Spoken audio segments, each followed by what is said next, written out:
After physics and chemistry comes photophysics and photochemistry, and this is from my group, and I invite to the stage Dr. Sergio Adán, who will report on those aspects of the particles and of the therapy. Sergio, welcome.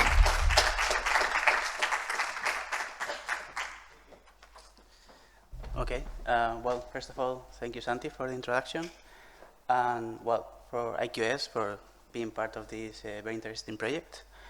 I also wanted to give credit to Dr. Luciano Limona, which is the one that carried out the experiments and is not here today to present them.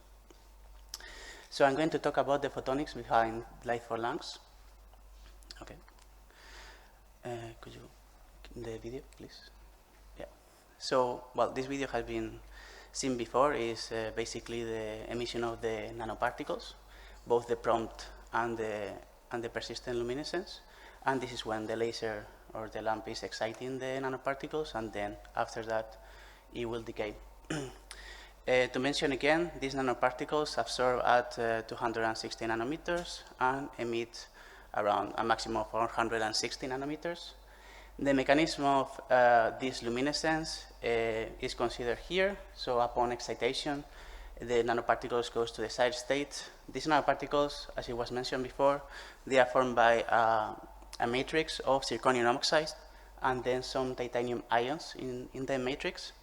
After the excitation and going to the excited state, they go in ligand metal charge transfer, going to another state, and this oxygen ion is the one that is going to recombine with the ions in the titanium ions present in the matrix, and that is a slow process which gives rise to the persistent luminescence.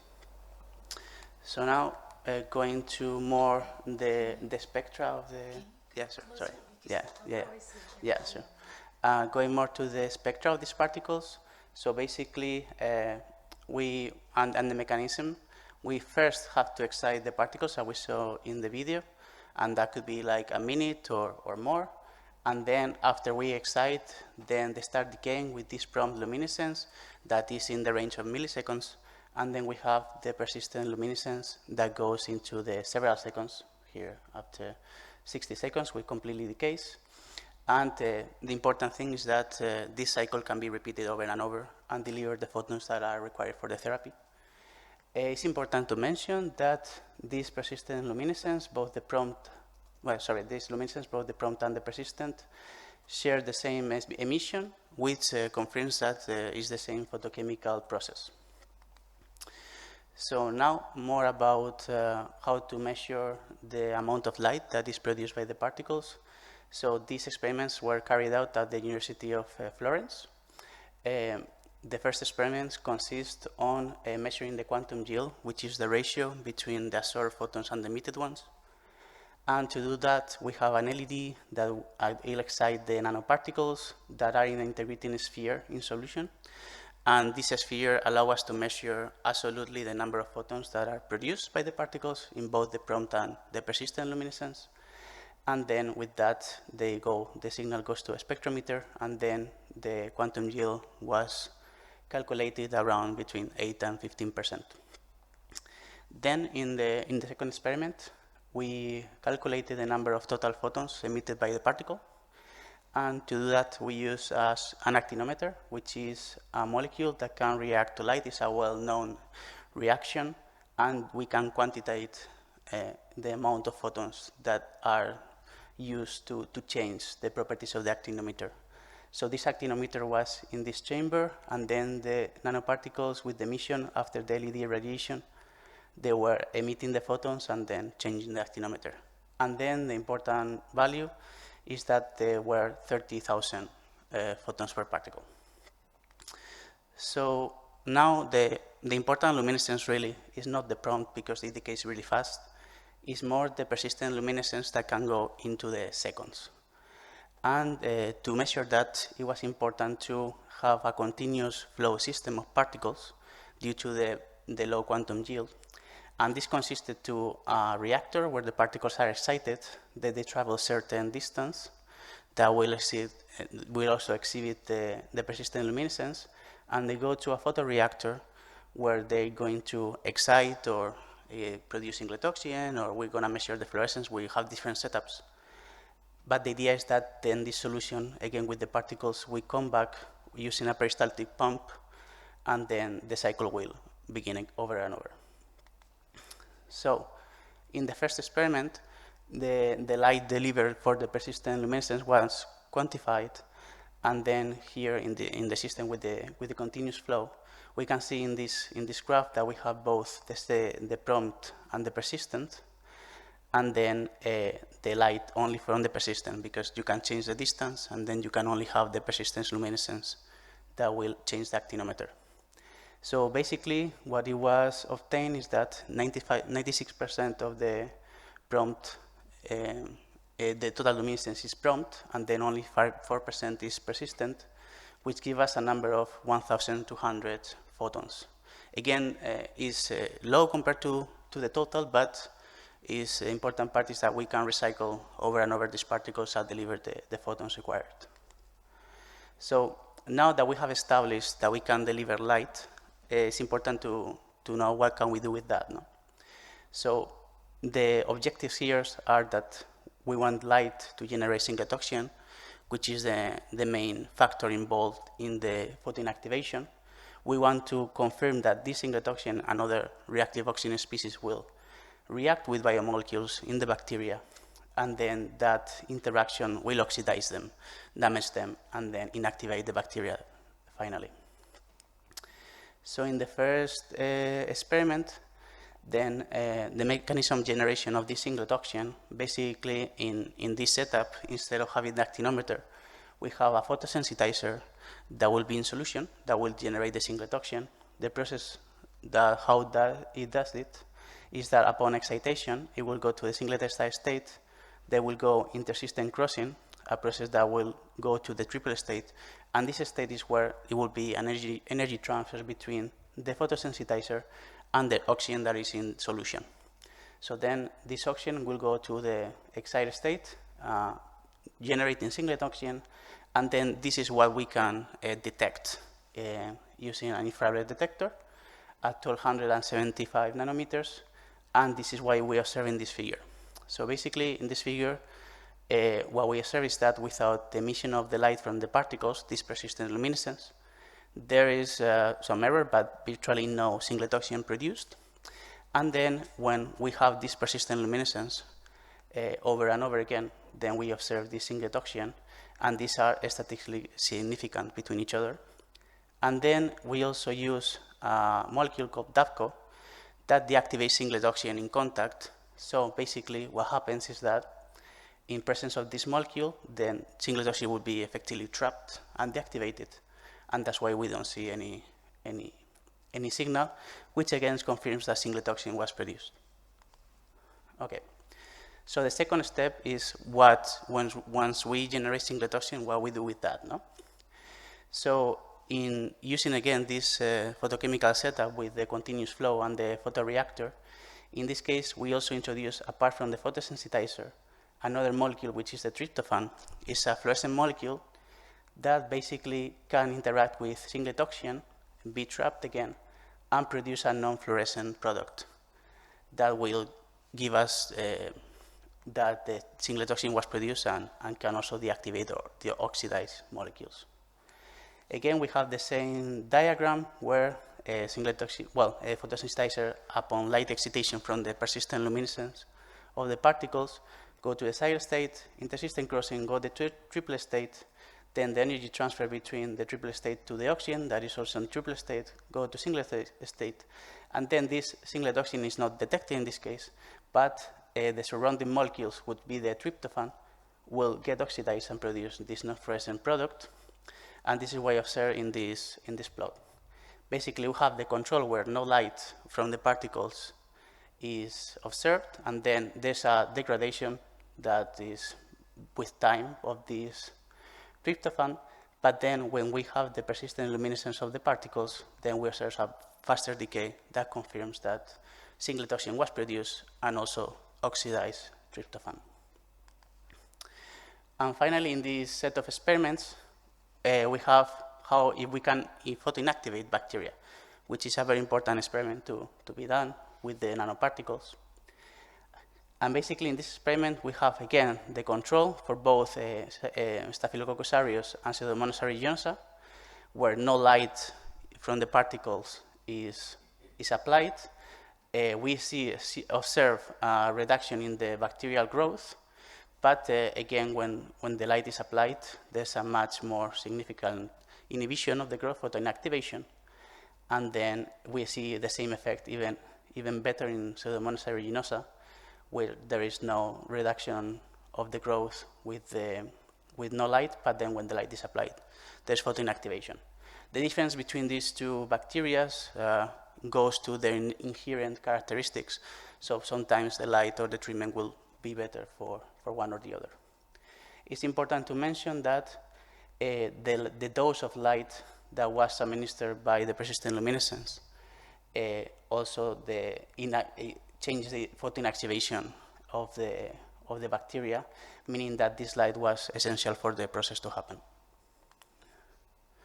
Okay, so we have talked about the nanoparticles, but now we're going to focus more on the bacteria and if we can inactivate it. We are not going to use the nanoparticles here, but an LED that is more powerful to see results about how we can inactivate the bacteria and also enhancers that will achieve this further. So to start with, we have to identify that there are porphyrins or photosensitizers inside the bacteria that will generate the singlet oxygen and then photoinactivate. So as you can see here in these two images, we have the fluorescence, the lifetime, and also the spectrum of the porphyrins that are inside bacteria that matches the profile of protoporphyrins only in solution. And that confirms the presence of these endogenous porphyrins. It's important to mention that these experiments are with clinical varieties of bacteria or species that are derived from cystic fibrosis patients. So now that we know that there are endogenous porphyrins, it's important to see if those generate singlet oxygen for the photoinactivation. So to do that, we have experiments where we use bacteria in planktonic state in solution, which is one of the models that we have used in this project. And first we can see here in Pseudomonas and Staphylococcus, just in PBS, which is a well-known buffer that will sustain the life of the bacteria. And we can see that the emission at 1275 nanometers of the singlet oxygen is observed here with the rise and the decay. And also to prove that further, that singlet oxygen is involved in this process, there was used deuterium oxide with PBS that basically what it does is enhance the lifetime of singlet oxygen, so it's easier to see for a longer time. So here in these experiments, we have just the bacteria with this deuterated PBS. There is in the presence of a molecule which is sodium azide that I'm going to present later as well. Is also the activate singlet oxygen, but it's not internalized because we just measure upon addition. But when we measure a bit further in time with some incubation, we can see that there's no singlet oxygen present and it deactivates. So again, that confirms that singlet oxygen is produced in the bacteria upon excitation.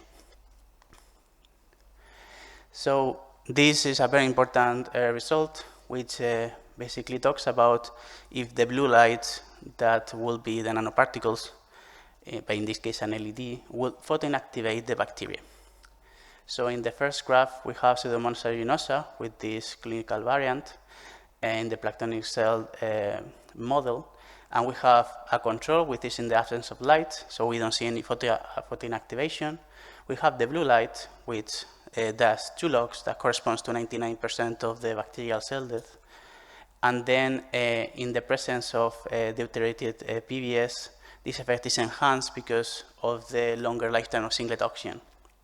Then again, if we use these singlet oxygen deactivators, the sodium oxide, we recover a bit of the growth, which again identifies that singlet oxygen is the one responsible or plays a major role in the photoinactivation. We observe the similar effect in Staphylococcus aureus. Again, a bit less and maybe not significant here with only blue light, but then when we use the deuterated PBS, we see an enhanced effect, and we can again confirm that it's singlet oxygen. And also in the presence of sodium acid, we recover the bacterial growth, and then there's no photoinactivation. And then to go a bit further into the study of the role of reactive oxygen species, there was in Pseudomonas aeruginosa that observes the more, it's a better model to observe this. We have used other deactivators of other reactive oxygen species, such as the mannitol for hydroxy radicals, or tyrone for the superoxide radical, and sodium acid, which is the singlet oxygen. So in the control, with no light, we don't see any photoinactivation. With blue light, we see the same as in the other experiment. With tyrone, which scavenges the superoxide radical, we see a bit of the growth back to the bacteria. So there's a role of this molecule. With sodium acid, we see even more, which again confirms that singlet oxygen plays a major role.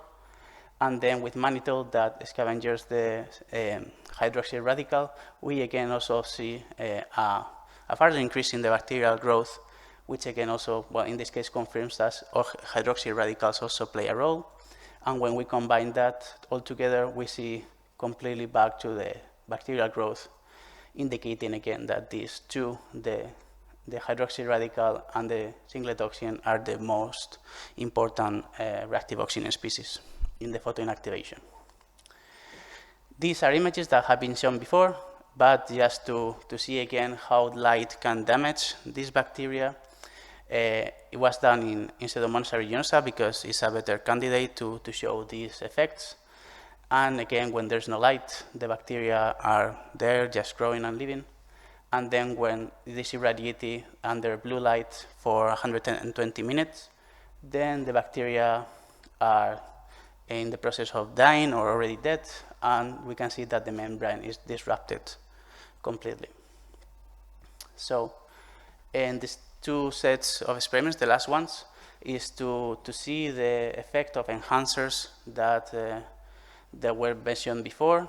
In the first case is the use of 5-aminolevulinic acid, or 5-ALA, which is a precursor of porphyrins. So the idea is that if we incubate the bacteria for some time, several hours prior of the light excitation, we can enhance the photoinactivation because of the presence of more porphyrins in the bacteria. So again, we have done the control with no light, with blue light alone, showing the same effects as before for Pseudomonas. And then when the blue light and the 5-ALA both are applied, we could see complete photoinactivation, which is a really important result, because this 5-ALA could be used in therapy later. And then with 5-ALA and no light, then we observe no photoinactivation. That also is important because there's no toxicity to the bacteria at this concentration. For Staphylococcus aureus, we see the similar effect. With blue light, there's less, but we also talked about it before. And then with blue light and 5-ALA, then we see again complete photoinactivation, and then makes 5-ALA a very important enhancer. And then the last experiment is with the use of potassium iodide that is considered to react with singlet oxygen and other reactive oxygen species as a synergistic effect to this therapy. We have done again the control, the blue light alone. Blue light with this enhancer, we see an increase in the photoinactivation, not as good as it was with the 5-ALA in this case, but very statistically significant. And then in the presence of sodium acid, to effectively trap the singlet oxygen back, we see an increase of the bacterial growth. So again, it's singlet oxygen who plays a role here. And in the absence of light, even at this concentration of potassium iodide, we see no toxicity. And we see the same effect with Staphylococcus aureus. In this case, potassium iodide works better for Staphylococcus aureus than Pseudomonas, which is quite contrary from before. And then in the presence of sodium acid, to recover a bit of this singlet oxygen, we see bacterial growth, and then the final control, where no light is applied, so we don't see any photoinactivation. So the take-home messages is that, first of all, the light produced by the persistent luminescence of the particles can generate singlet oxygen and effectively photoinactivate the bacteria. Well, singlet oxygen plays a major role as other reactive oxygen species, and very important, these enhancers, potassium iodide and 5LA, are really important enhancers that can also be used in therapy later. And well, thank you for your attention.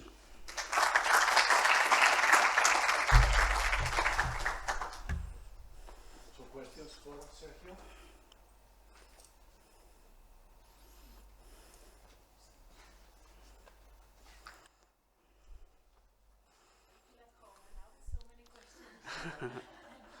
That's a good sign.